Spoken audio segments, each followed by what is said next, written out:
Hello preppies! Today we're gonna show you how a tween emoji is like this.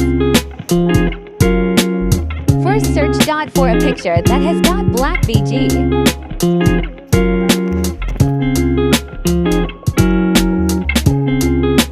Zoom into the black VG.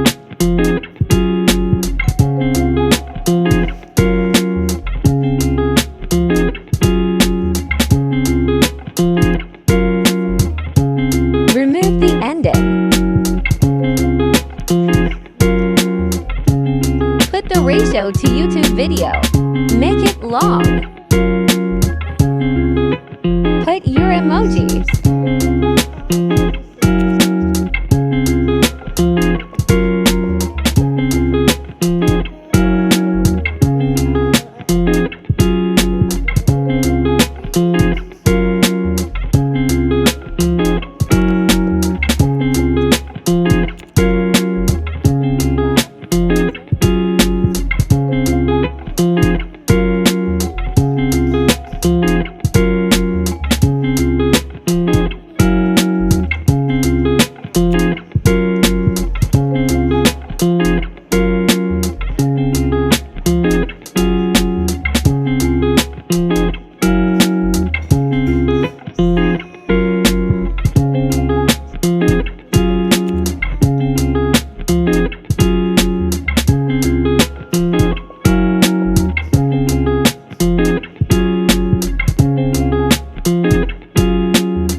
Click the head and put a key frame to the end and beginning.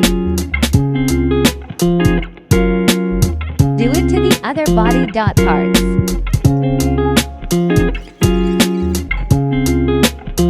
We're done now.